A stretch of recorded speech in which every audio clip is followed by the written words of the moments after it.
Samantala, ginawa na naman ang pagkilala rin sa Senado si Miss Universe 2015 Pia Wurtzbach. May ulat on the spot si Jam Cesante. Jam? Yes, Koy, napakaganda ng araw ng mga nito sa Senado dahil sa pagbisita ni Miss Universe Pia Wurtzbach. Puno ang rector room dito sa Senado ng mga opisyal at empleyadong nais makita sa personal si 2015 Miss Universe Pia Wurtzbach.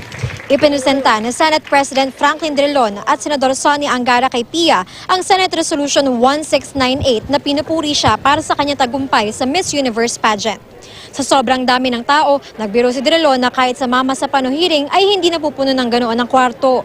Nangako si Drilon na susuportahan si Pia sa kanyang advokasya na paglaban sa HIV sa pamamagitan ng pagpasa na kinakailangang batas para dito.